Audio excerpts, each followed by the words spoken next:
first year. And I'm so excited to have my dear friend, an author, journalist, and dietitian that we know and love, many of us, and some of you maybe are new to Christy's work. And so we're going to have a conversation. I'm a really close, friend and fan, first and foremost. And I'm going to ask her a couple questions, but what we haven't done in our events together, which we've done several over Zoom and in person, is a reading. So Christy's going to start with a reading. And this is from the introduction. Yes, so I'm going to just start with the beginning of the book and give you a little taste of what this is all about. Between the ages of 21 and 22, I was diagnosed with 3 chronic conditions common among women: Hashimoto's thyroiditis, an autoimmune disease that causes the thyroid to attack itself, causing hypothyroidism or low thyroid levels; gastroesophageal reflux disease, a more severe and persistent form of acid reflux; and polycystic ovarian syndrome, or PCOS, a condition that causes hormonal imbalances and in some cases small cysts on the ovaries. That last one turned out to be a misdiagnosis, but in the years that followed, I developed a laundry list of other conditions, including irritable bowel syndrome, or IBS, immune thrombocytopenia, eczema, a hiatal hernia, plantar fasciitis, chronic tendinitis in my left wrist, multiple environmental allergies, and a binocular vision disorder that caused occasional migraines and phobias of heights and highway driving. Basically, my body's falling apart. Psychotherapists also diagnosed me with generalized anxiety disorder, panic disorder with agoraphobia, post-traumatic stress disorder related to events in my childhood and beyond, including an emotionally abusive relationship in my early 20s. Ironically, that was the time in my life when I was most obsessed with wellness, which in my mind was synonymous with fitness and quote-unquote perfect eating. It was the early days of the internet, before social media dumped an onslaught of wellness misinformation into the mainstream, so I got mine from message boards devoted to specific conditions, including celiac disease, which for a time I was convinced I had. While for some people a fixation on wellness starts precisely because they're having health problems, in hindsight I could see that for me it was the pursuit of wellness itself that triggered at least some of my conditions. Digestive issues because I was caught up in a restrict binge cycle with food, which wreaks havoc on the GI tract, plantar fasciitis because I was over-exercising, and the PCOS misdiagnosis because I wasn't eating enough to get my period, a condition called hypothalamic amenorrhea, which can cause many of the symptoms of PCOS. Trauma also may have played a role, as it does for many people with chronic illness. PTSD has been shown to be associated with hypothyroidism, IBS, and eczema, among other disorders. Now, nearly 2 decades later, my relationship with food and my body is better than ever, and I do my best to get my health advice from trusted sources and block out dubious ones, which are more prolific and harmful than ever before, as we'll discuss. I still have these conditions, and occasionally they flare up and interfere with my life, as they did during my recent pregnancy and childbirth. I'm one of 60% of adults in the US with a chronic disease, and one of the 40% with 2 or more. Yet for the most part, I feel and function as well as most people I know without chronic illnesses. Not everyone is as fortunate, and social factors have a lot to do with why. Exposure to persistent racial discrimination and lower socioeconomic status have been shown to predict both a greater number of chronic illnesses and poorer access to quality healthcare for them. These disparities were only magnified by the COVID-19 pandemic, which disproportionately affected people of color and those of lower socioeconomic status, especially early on. According to an analysis by the Washington Post in the fall of 2021, COVID death rates among white Americans began to surpass those among Black Americans, not because Black people were facing fewer barriers to care, but because so many white people were going unvaccinated and unmasked for ideological reasons. A study conducted in 2020 of more than 3,100 US counties, found that both COVID case rates and death rates were significantly higher in counties with larger Black populations and higher percentages of adults who hadn't graduated high school. Those with larger Hispanic populations also had significantly higher case rates, though the difference in death rates was not significant once confounding factors were controlled for. As an April 2020 article headlined in The Cut asked, in a pandemic, is wellness really just being well off? Maybe there isn't really a difference anymore. That raises the question, what is wellness really?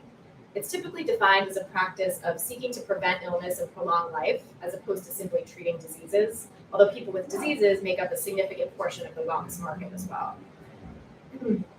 There's a clear emphasis on individual choice and responsibility in wellness, and it's only natural when you're ill, whether acutely or chronically, to want to feel better, to not be in pain. But that's not what wellness means in this current culture. Wellness is not simply the opposite of illness.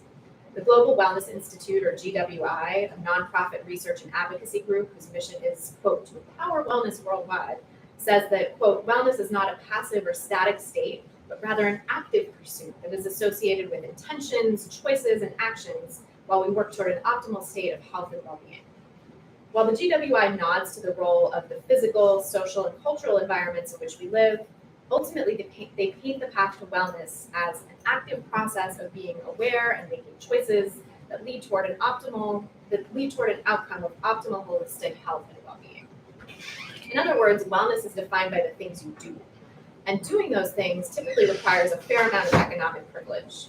As a 2021 New Yorker article humorously put it, wellness encompasses a broad range of activities, including juice cleansing, transcendental meditation, snail serum application, buying a Peloton, napping, switching to oat milk, switching to charcoal water, Kegel exercises, sitz baths, citrus diets, maintaining ketosis, high-intensity interval training, workouts, halotherapy, aromatherapy, talk therapy, past life regression therapy, microdosing LSD, megadosing CBD, intuitive fasting, avoiding blue light, seeking out red light, reflexology, cathartic breathing techniques, the Alexander technique, sensory deprivation, forest bathing, and gargling with Himalayan salt. Wellness culture is the belief system that underlies all of these pursuits. It's a set of values that equates wellness with moral goodness and posits certain behaviors and a certain type of body as the path to achieving that supposed rectitude.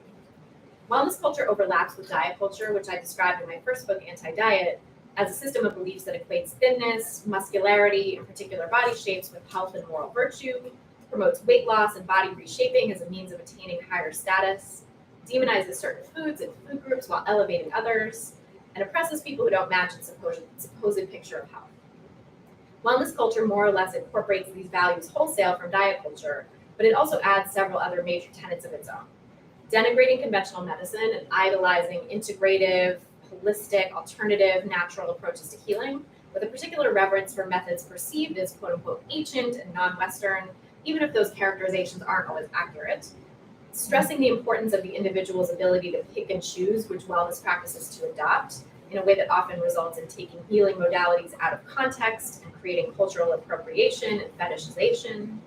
Lionizing individual choices in general, downplaying or outright ignoring the social determinants of health that have a far greater impact on people's well-being than individual behaviors, and giving anecdotes and social media testimonials more weight than sound scientific information and scientific evidence, enabling the spread of mis and disinformation.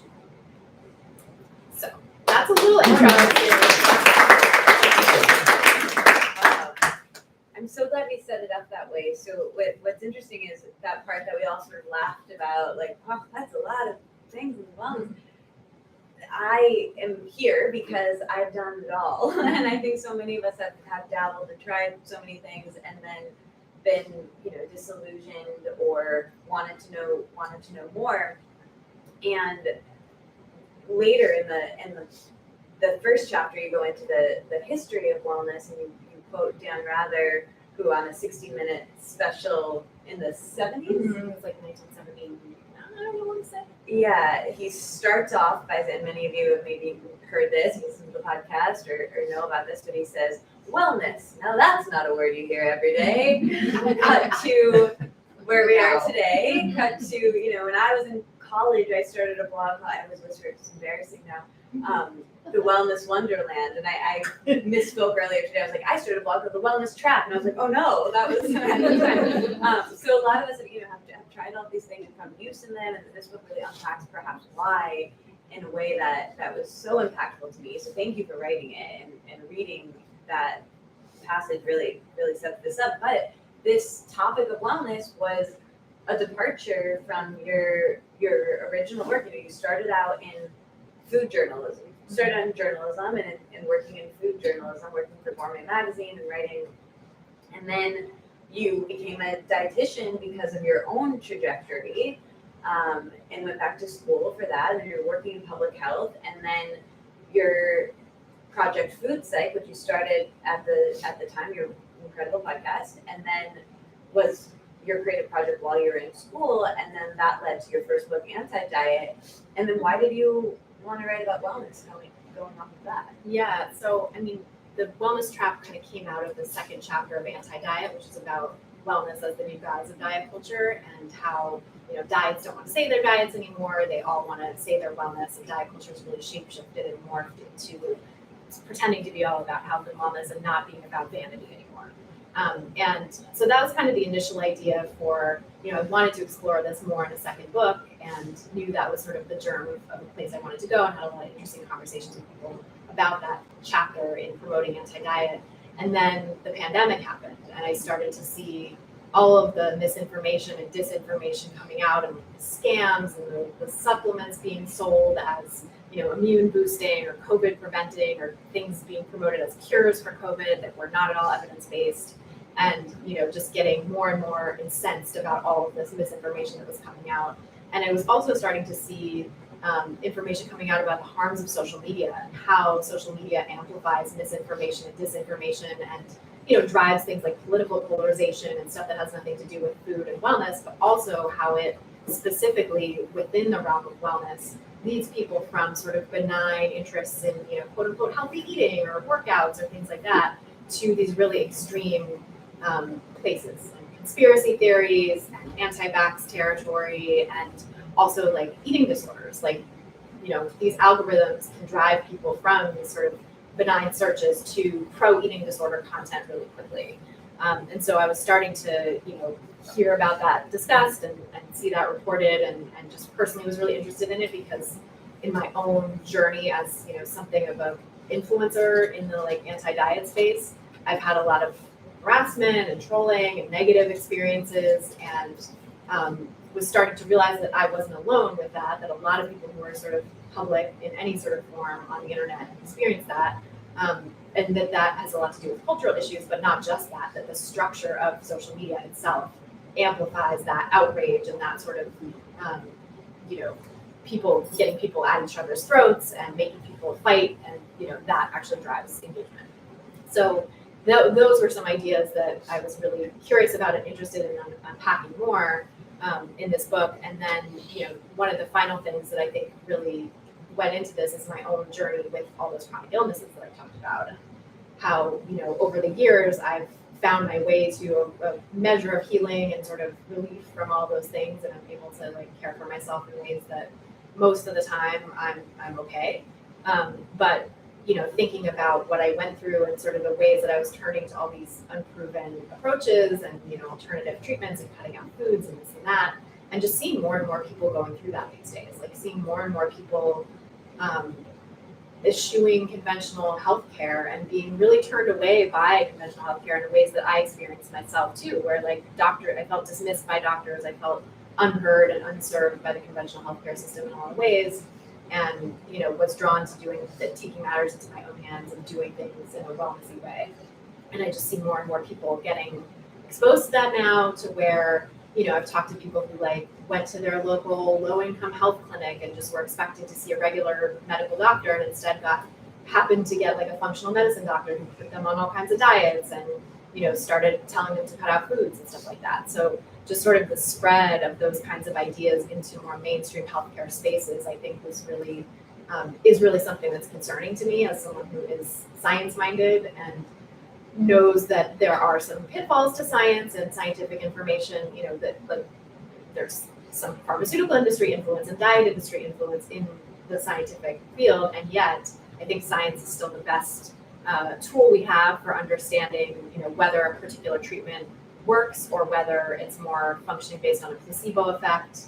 And I think that so many of these wellness treatments that people are seizing on are functioning based on a placebo effect, and that's understandable because people want relief, and it's sort of like in some cases people don't really care where their relief is coming from, whether it's a placebo or not. But I think what gets really dangerous is when those when the promoted treatments cause more harm than good, when people go on diets and end up with disordered eating and going down that rabbit hole, or having other physical symptoms that are caused, or psychological symptoms caused by the treatments that are being offered by alternative medicine and stuff like that, and wellness. But also just like the fact that people turning away from science means that I think science in some ways and sort of like conventional healthcare is losing traction. There's a loss of sort of trust in those institutions, right? As in many institutions. And I think that needs to be fixed and changed rather than just sort of abandoning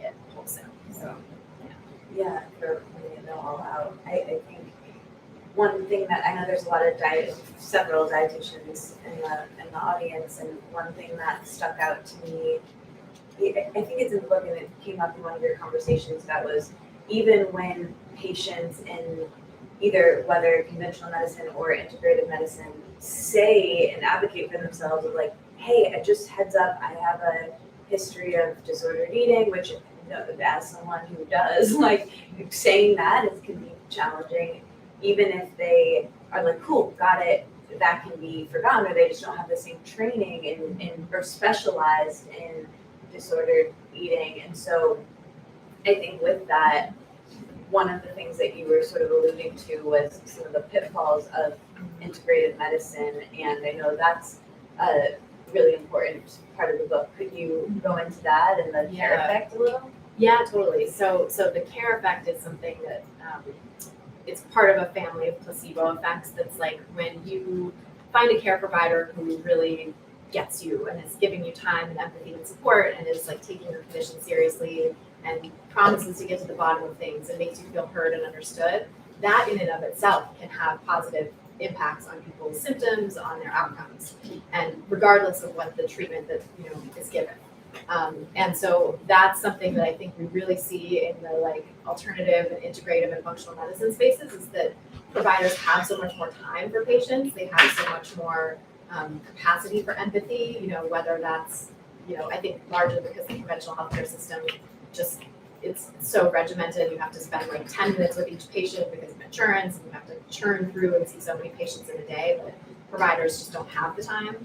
And in some cases too, the training that providers get, I think, doesn't really focus on empathy and, the mental health impacts and the, importance of bedside manner and stuff like that.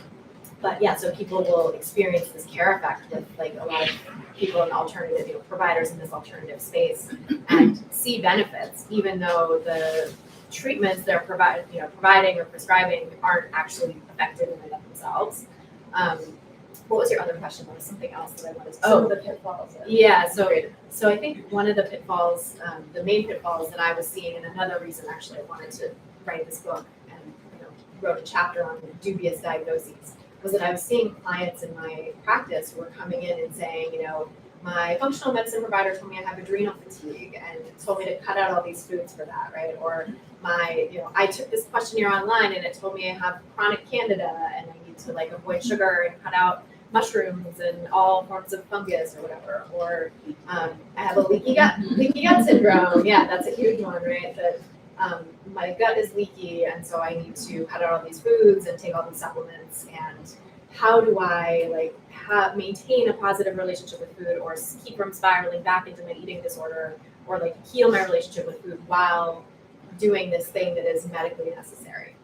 And when I hear that from people, my first instinct, especially when I started hearing this years ago, was like, let me see what the science says about this. Let me see if this is, has a good evidence base behind it. And if it does, I'm going to try to support people in doing what they need to do to take care of themselves and doing these medically necessary things. But I tend to always go to the science first when people say, I'm cutting out these foods because it's medically necessary, because in a lot of cases, actually, it's not. A lot of cases, there's actually not good scientific evidence behind, prescriptions to cut out all kinds of foods or whatever. So when I started doing that for these conditions in particular, and related ones that didn't make it into the book, like mold toxicity and stuff like that, I was finding that not only were the dietary restrictions recommended not science-based or evidence-based, but also that the diagnoses themselves weren't evidence-based. In a lot of cases, these didn't really exist. And in the cases I mentioned, adrenal fatigue, chronic candida, leaky gut syndrome,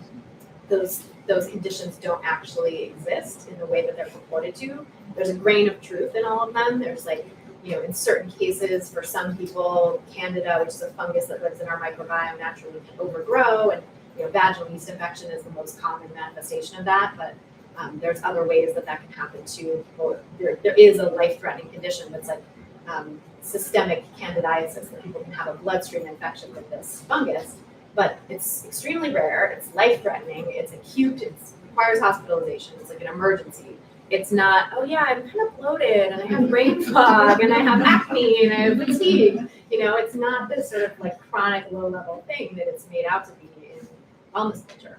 So so seeing all of that just has been such a frustrating experience for me, and also like wanting to sort of unpack and explore with empathy like the roots of that. Like, why do people get attracted to these things? Why do these dubious diagnoses sell so well in this culture? And I think it's because, in a lot of cases there is frustration with the conventional healthcare system. People aren't getting what they need.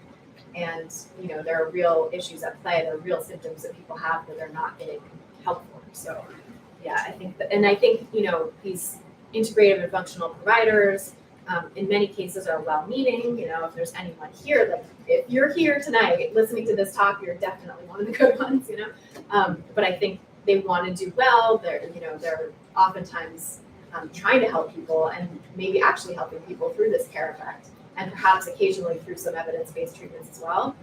But I think what's really unfortunate is that it is leading so many people astray, and it's not doing the good that it purports to do. And I think it also makes people vulnerable to more and more kind of dubious out there claims. Yeah, and then also something that comes up in the book is that it can, people going away from conventional medicine to go away from the one-size-fits-all approach as a criticism of it, they end up getting a similarly one-size-fits-all. Adrenal fatigue, cut out all this. Candida, cut out all that. Like, it is kind of ends up being the same thing. And I think I told you this when I read an early copy of the book, was like, wow, I've been diagnosed with all of those things at one point or the next. I did the diet for all of them, which is like that was my way into eating nothing, and it was a way in that was medically needed and convenient. It was convenient to say, well, I can't eat all of this, so I can stay in my eating disorder without saying that. And then, you start to believe that yourself. And so I think there's kind of two avenues of like people who already have the disordered relationship with food, which I'm sure you all have seen, or chicken or the egg sort of thing. And that connection to your first book, I think, is so important in the work of so many people here, of like the body image piece and the learning about ourselves. And anyway, I just think the two are so connected, and it makes me think about what is next for you. This was a pivot from anti-diet, but what is it where you think you want to move into next, or how are you thinking about that? That's such a good question. So I feel like this book is a return to my roots as a journalist, in a lot of ways, because I'm a journalist first. I've been a journalist for over 20 years. That was my first career. When I was growing up, I always wanted to be a writer. I was did newspapers and magazines in high school and college. It was always a thing. And I became a dietitian as sort of like a sideline, just a little detour, It was like my magazine that I was working for was folding. I kind of saw that coming down the pipeline and saw that journalism wasn't a super stable career choice at the time. I also had my own issues with disordered eating at the time, and wanted to get the key to unlock thinness and perfect health and all the stuff. So I went back to school to be a dietitian, and wanted to bring that into my writing career too. But I've always been interested in so much more than just food and nutrition, and I think this book helped me branch back out into that. And I was writing about tech stuff and social media and misinformation and algorithms, and I was writing about the anti-vax movement and just sort of that interesting little world that touches and is related in some ways to diet culture, but also is its own distinct thing. And writing about these dubious diagnoses and other things that people do other than diets, other wellness sort of pursuits that people get involved in. It was just really fascinating to me. And I think one area that I'm pulling out and starting to focus on in some of my recent newsletter, or working toward in newsletters and podcasts that are coming up, is gut health, and how that is such a feeder for disordered eating, and so tied to the problematic aspects of wellness culture and diet culture, and how the evidence base really isn't there for so many recommendations on gut health. And yet the sweeping claims that are being made in the media about foods for gut health and foods to cut out and things that think gut health is at the root of everything. And like even some scientists are getting on board, and it's becoming a trend where researchers are like blaming gut health and leaky gut and everything for everything under the sun.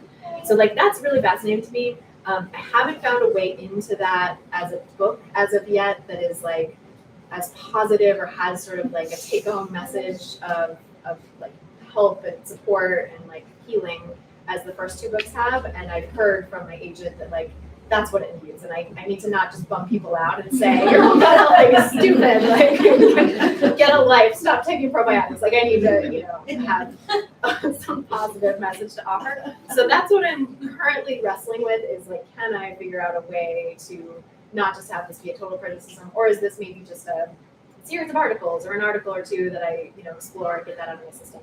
Another thing that I'm really interested in right now, being a newish mom, and having a 1.5-year-old daughter, is kids and diet culture and how to help raise kids without, with a positive relationship with food, without falling prey to diet and wellness culture. And some of the messages, the really harmful diet and wellness messages that kids are receiving so young these days, and like how to avoid wellness traps and diet culture traps for kids. And so there's talk of like, sort of bridging some of these two books in some way that is related to kids and maybe young adults, or like, kind of middle grade type of kids or younger kids. So that's a possibility I'm exploring as well. But yeah, it's an interesting time for me creatively. I feel like I'm a little bit having an identity crisis because I was doing 2 podcasts and 2 newsletters, and I kind of like stopped the old stuff. I stopped Food Psych. I stopped the Food Psych weekly newsletter that accompanied it. Started this new newsletter on Substack, Rethinking Wellness, which gotta get those numbers up. So if you want to subscribe, go for it. But yeah, and I'm, it's been really interesting, and I'm talking to a lot of cool people for the podcast and having new exciting conversations. But I'm also like, where is this going? Am I just going to totally be the wellness person and like leaving behind the thing that like the anti-diet stuff that I became known for first, and that clearly has resonated with so many people, and that resonates with me in so many ways in terms of like who I used to be and who I am now. So yeah, it's TBD, I guess. So, yeah. We've had a lot of conversations about the Venn diagrams of what you want to do versus what the world wants from you, how to all these creatively fulfill. There's a lot of which I'm sure we've all, in every sort of field, all questions that are relevant to all of us in some way.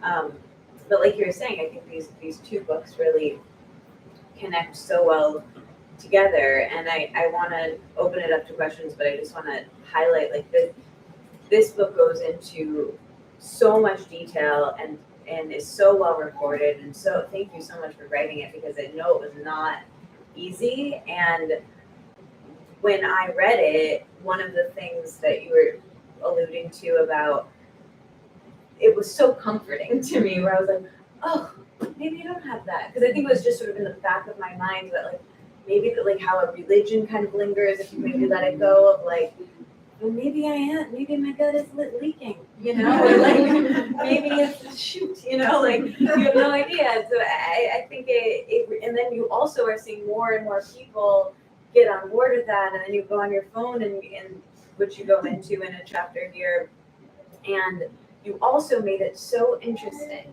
and you're reporting your work as a clinician, as well as your own story, and so much vulnerability within that, as you did in anti-diet.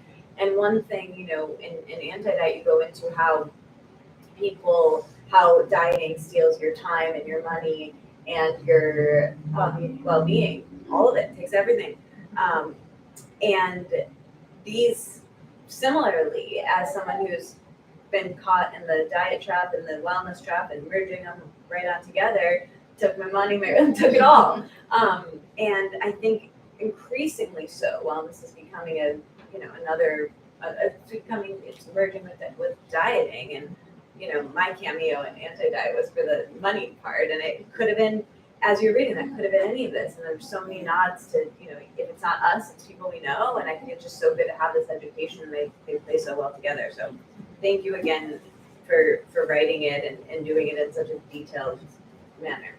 Thank you so much. Yeah. I think I would love to hear from you all on your questions, unless there's anything else that you want to. No, I just want to say thank you so much for that great conversation. As always, great interviewer, and know how to guide me to interesting things. Hopefully interesting things, but I find it interesting. We've done this a couple times. Done this a few times now. I feel like I know this book pretty well at this point, which is such an honor. And thank you to Zibby's for having Yes, us too. thank you so much. Thank you so much, Sophie. To all of you for coming. Yeah. But we're just beginning, so let us know what you'd like to know. Yeah. I love your book, but I'm confused. I'm not a dietitian. Is there a way, like, I heard that vitamin D helps builds up your resistance toward COVID. I don't know. Are any of these partially right, or?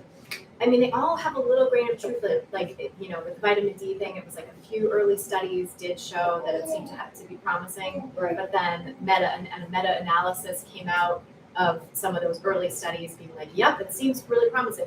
But then more meta-analyses have come out kind of showing that it's, or like looking at the research methods used in that, it's considered kind of like garbage in, garbage out meta-analysis, where when these early stage studies that aren't very good, that are small, that are, in like very small groups of people, and early in the pandemic when we weren't really clear on sort of what we were looking at, Right. it seemed like it was helpful. And then later on, it's like, okay, the picture is more complicated. So it doesn't actually seem that vitamin D is protective against COVID. Vitamin D certainly has other benefits. Right. It seems to be beneficial for, osteoporosis and that sort of thing, bone health. But for immunity, it's an unclear thing. And I think there's been a lot of science that really gets like ahead of, there's a lot of reporting on science, and even scientists themselves and their conclusions can sort of get out ahead of what the science really says and be like, vitamin D is essential for all of these things, and just kind of make these sweeping claims. And I think the truth is, like, it probably is helpful, but in a much more narrow range. I appreciate that. Thank you. Yeah, thank you for the question. I'm sorry that our chairs are. I know, so I I'm want trying to look at see this both sides, but Yeah, see. you- Oh, sorry. Go ahead. Well, in my nutrition practice, I'm having a lot more clients on Ozempic and Mounjaro and Wegovy, and I was just curious about. It feels like we're going back to like the fen time. Yeah. It's like a cycle that we're seeing all around. So I'm just curious on your thoughts of this.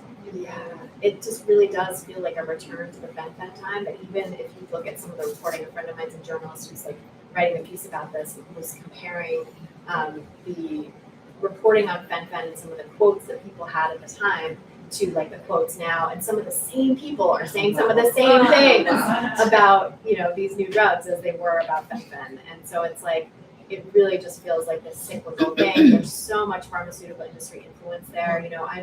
I'm no apologist for the pharmaceutical industry, but I'm not like a conspiracist about it. I think the pharmaceutical industry does some amazing things, and there's benefit to it, and it can be really problematic with its influence in science, and I think especially in this way, in the diet drug field, it's just horrible. So yeah, we're seeing like the reporting on these drugs is so glowing in so many outlets. Even when there's like a tiny little critical sentence added, it's all sort of in service of this more glowing portrait. And then the people who are quoted are almost inevitably people who are like paid by the drug companies. Novo Nordisk, the maker of Ozempic, has been huge in that regard in terms of like seeding, like having their experts be the ones quoted, and paying.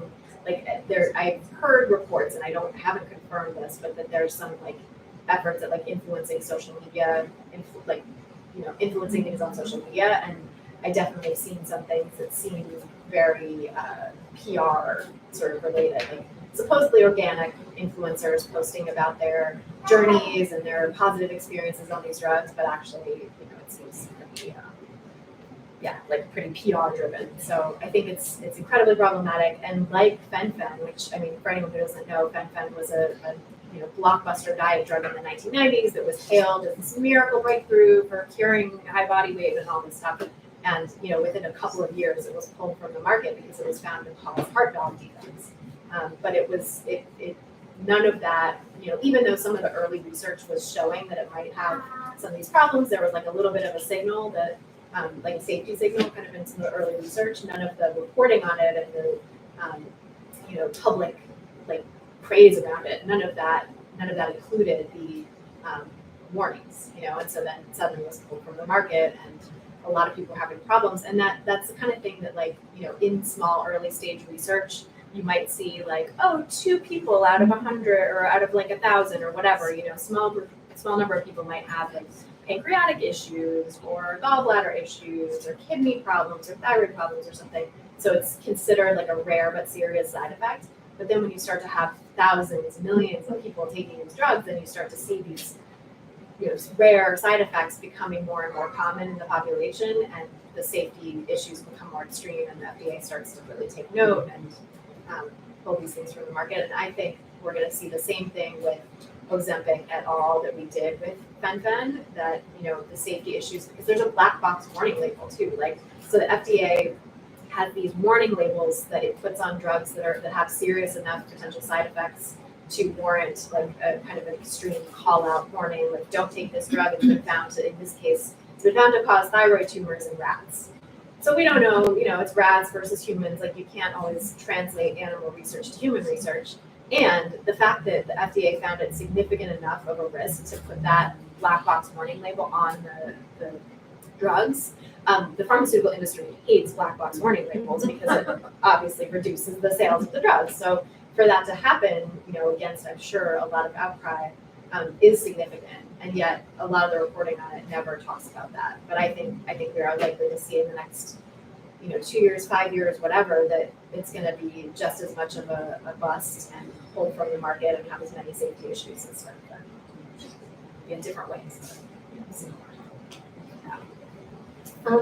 I'm an eating disorder therapist, and I'm curious, how do you work with clients who are really sort of steeped in wellness culture, like in their communities? Like they don't have anyone who's not really entrenched in diet culture in their lives. How do you encourage them or support them in moving away from it? Yeah, it's often little by little. Yeah, that is a really great question. It's so incremental, I think, for a lot of people, because if you're working with clients in like a treatment center, I think it's like you can do it a little bit more quickly. But if you're like in an outpatient setting, I don't know what setting you're in. So Treatment center. Treatment center. Okay, yeah. But even there, I think it's important to be sort of like compassionate and not totally rip everything away, because like pretty much all eating disorder behaviors, I think there's some element that it's like a coping mechanism, and it's helping them in some way, even though it hurts them more. And so figuring out, kind of getting underneath, like what is it about these wellness practices or this, particular provider or particular like approach or whatever that is beneficial to you, and where can you find that benefit elsewhere? Where can you, how can you build a community outside of that, maybe that will support you in your recovery? Because it is so hard, and I can imagine here in LA, like wellness culture is so prevalent. It's prevalent everywhere. It's prevalent in New York, where I'm from too. But I think here there's like a particular, Just walk down the street. There's like a detox place right next to us.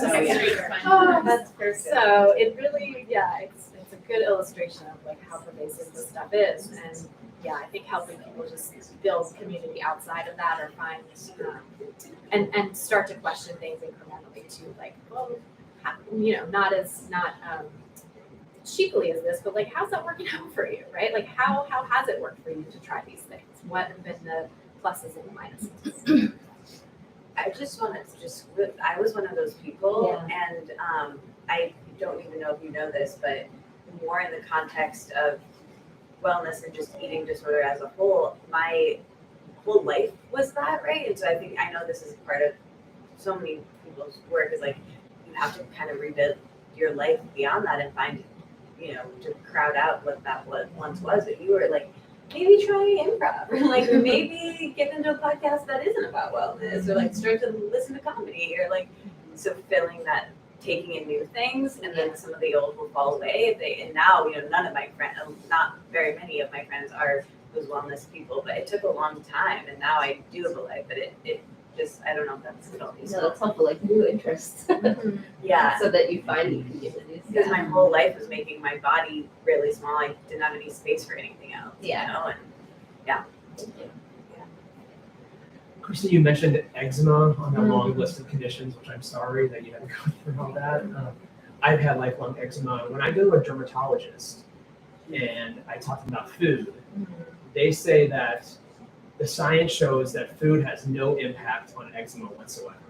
And when I hear that kind of definitiveness, it makes me question it a little bit. But then, when I go to an integrative medicine doctor, they'll say a lot of these science that the dermatologists are saying it's not going to be helpful for you. And where it leaves me, it's just like I just have to try out all these different things to see what works for me. Everyone's body's different. I guess how do you wrestle with that? It's like both sides are basically demonizing the other side. It's hard. It's hard to find the middle ground. Yeah, it's very polarized.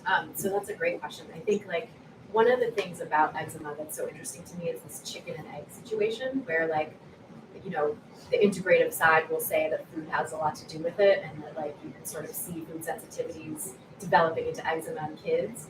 But then I found some interesting research that says actually it's, kids who already have eczema, who have skin that, because eczema is a condition where your skin doesn't have enough, it's filigrin or something, that's like a structural protein that helps keep stuff out. And so you can be reacting, you can be getting, honestly, it's like leaky skin a little bit. Yeah. And so that, you're more sensitive to proteins from outside, and that kids who are getting food all over their face and their hands and everywhere can be sensitizing themselves to food through exposure, through getting it on their skin and having eczema-prone skin already.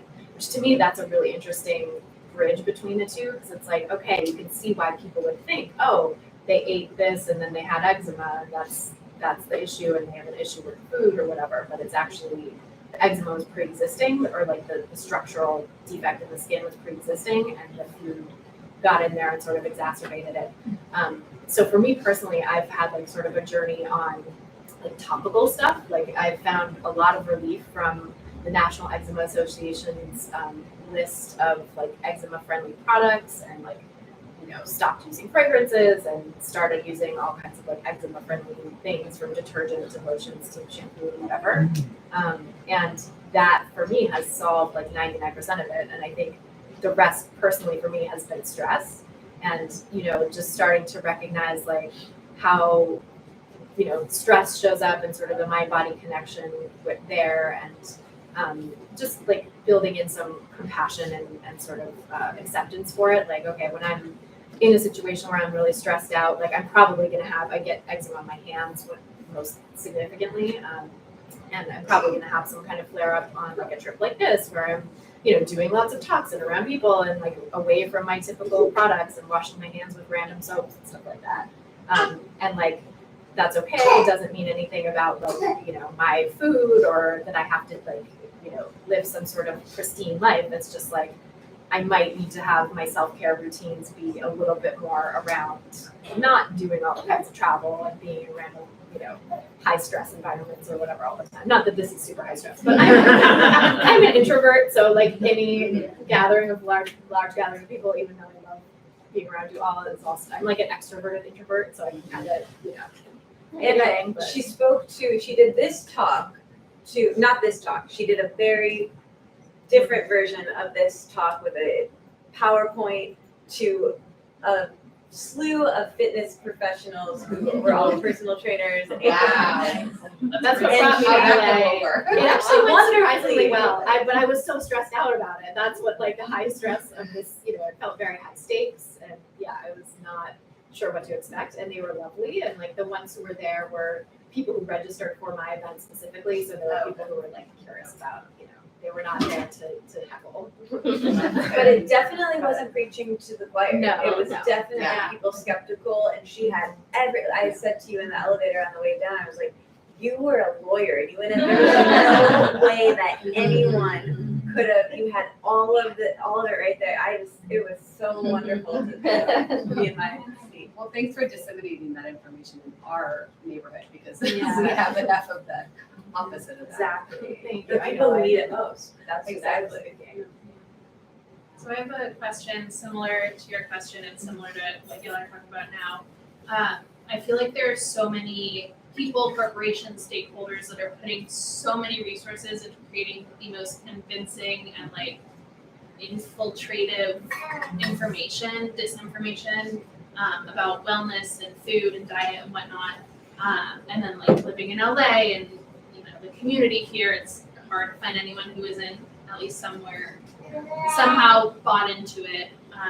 How do you like stand firm in what you believe is the truth without like alienating people or putting them in a position where they think that you're cherry picking, for example? I've heard that before, like you're only picking the studies that prove you right and you're saying, well, all these studies are bad. Yeah. Yeah, it's such a great question. And it's honestly like a constant, it's my constant struggle. You know, it's what I think about all the time, and what I really wrestled with when writing this book was like trying to be as compassionate as possible and as like open as possible. And actually, if you read this book and Anti-Diet, you might see that there's like a bit of a tone shift, and I think that was intentional. It's part of like just sort of how things have changed in my life and the culture and stuff since I wrote Anti-Diet, but also like, deliberately trying to be as flexible and sort of nuanced as possible and as compassionate as possible for people who are coming from that space, because it really is true that people don't hear messages that are just like, no, you're wrong, and like strident and sort of trying to take away the thing that they feel is working. But it might go down easier if it's like, have you considered this? And here's something that is interesting. Here's a story of, from a person who went through a similar situation and had a bad experience. And like these stories don't really get told, like stories about like the problems with integrative and functional medicine, I think, and alternative medicine of all kinds. I feel like there's so much pro online and in people's lives of like, oh, you should go to my chiropractor. He's amazing. He fixed my eczema, or he fixed my whatever. I gotta find that. I guarantee you that that could be real. You laugh. Yeah. No, I've totally heard that kind of thing. Yeah. Like, for all of my chronic conditions. I probably said it. You should know this person, see this guy, whatever. So yeah, it's like an ongoing dance. And I think, in regard to like cherry picking, I think there is so much research out there, and it's like you can only see what you see, and I think we do all have a sort of specific lens on things. But I think I've found it interesting to be like an eating disorder clinician and journalist focusing on anti-diet stuff, having access to like eating disorder publications and that sort of literature, where a lot of mainstream like weight scientists or health scientists and people in these wellness spaces don't have access to that, and sort of like trying to build a bridge and like bringing in that research. But I also find like PubMed, I found sort of like a quick way to like filter through things on PubMed. That was my question. Oh, nice. Yeah, so I have like kind of an easy hack on PubMed, which is the like repository of scientific information, government database, and all the studies sort of worth their salt and a lot that are not. So like there is some kind of junk science in there, but there's also like everything that is good would be on PubMed. Is to look in PubMed, check the box next to randomized controlled trial, and then do your search, right? Because there's a lot of research out there that's like, interesting, potentially promising for other scientists, that it's like in mice this was found, or in cell cultures in a lab, or in a small group of human volunteers who were like potentially very different than people who didn't volunteer for this study or whatever. But if you want to filter through all that noise and just see like, okay, what is actually clinically relevant to humans at this point in time, checking that randomized controlled trial box. And then if you find a lot of research, there's maybe happens to be lots of those, then checking the box next to systematic review and meta-analysis, because those will like wade through the RCTs. And I find that like with that, it's, it's not it's not cherry picking, it's looking at the best available data, right? Some people might accuse you of cherry picking. Oh, you're ignoring this like promising study in mice, or this study of 12, elderly men in Israel who have nothing to do with the population you're talking about, right? But, I think it's pretty easy when you have conversations with people to say like, well, what do you trust more? Like a study of, where people were on a placebo and doing this, comparing it to the intervention, and it shows that the intervention was no better than placebo? Or do we trust like something in, 20 mice that were genetically engineered to like not have this one protein or whatever? It's like, okay. So yeah, I don't know if that's helpful, but thank you. other questions? I just have a question. This is my audience question. Audience hat. Yeah, it related to the two of you sitting in front of each other's question, like with what you said, and then also like even bringing in Ozempic to this. And I feel like I've asked you a version of this every time we've done an interview, which is like in the millions at this point. Something that is challenging for me and probably most of us in this room, or at least after we leave here, if this is new, is that exact piece of like how so many people are bought in, and whether you're working in a clinician perspective or just with your friends and people around you. And even though my circle is less bought in, my circle that was less bought in is suddenly becoming bought in because of just how things are. And even, I was sharing with you this personal story about how my friends around me, one of them was on something and they got caught and they were like, not in front of Katie, don't tell Katie, we know what you're gonna say about it. And it was like, dude, but like that sucks. Like that really makes me sad that I have to be the, police of this kind of thing. But also none of us want to be like, well, I'm right, I got this. But and I'm so not a good debater, and no one loves conflict probably. And especially, I think specifically, I'm curious with Ozempic, like you gave such great information about like where you think it's going and about FinFin, but I'm probably not going to like say all those facts. What if there's like a one-liner or there's like some like a way to kind of get yourself out of it alive, but like say something that's kind and other than like, can you just read my friend's book, which is what I do. Right. I mean, it's so tough, and I don't think there's one simple thing in every situation because, like, I think we have to be compassionate for why people are doing it, and everybody has their story and their reasons for it. And like, if someone is living in a larger body and has like dealt with a lot of anti-fat bias in their life, like, especially as a smaller body person, being like, well, you shouldn't do that. It's like kind of not our place, and similarly, like even there are people who are doing it for like perceived vanity reasons or whatever. There's always more to that story. There's always more to like, why is someone so fixated on being thin that they're willing to do this like pretty much experimental drug at this point, taking a risk with their health. So I think it's more about like asking questions of like, what is it doing for you, or why? Not questions that's probably not a great question because it'll like elicit positive stuff, but more like why are you doing this basically, but in a way that's gentle and like open and friendly, if it's a friend, if it's someone that you have a relationship with. If you don't have a relationship with the person, I think it's sort of like you can always just bow out of the conversation, change the subject. You don't necessarily have to get involved. If they do start going on about like the benefits and how wonderful it is, and especially if you're someone who's like in recovery yourself or you work with eating disorder professionals, it's like, please don't and I think sometimes there's a place to be like, I have struggled in my own relationship with food. I actually don't.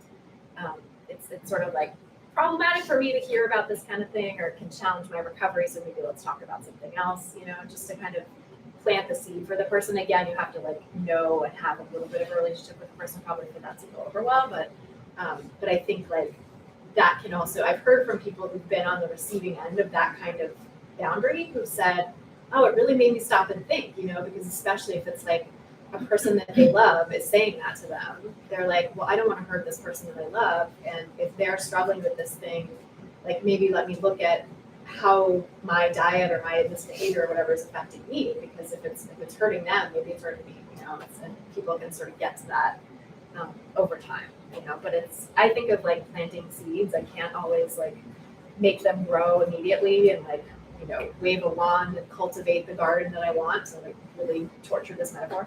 Good. So, but like if you're planting seeds and some of them will grow and some of them won't, some of them will get watered by other people and other experiences, and some of them will just linger and maybe not go anywhere. But I often think that's like the best we can go. Yes.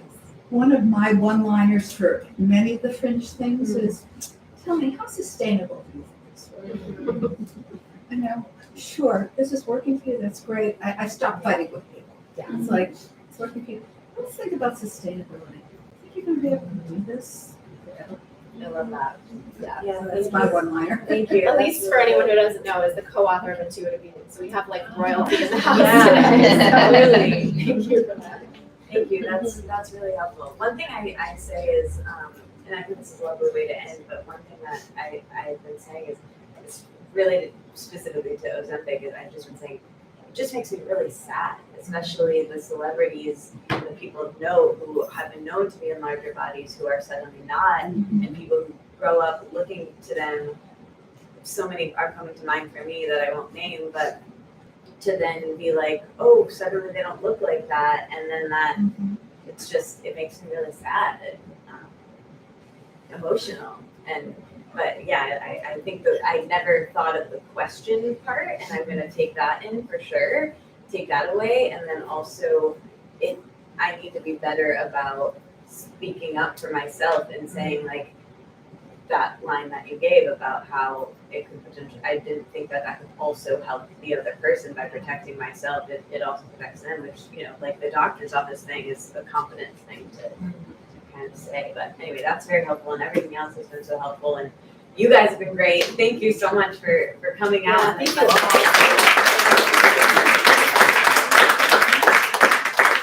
And Christy's here to sign books and we'll hang out and Hang out here. and chat Thank more. you so much. Yeah, thank you all. Sophie is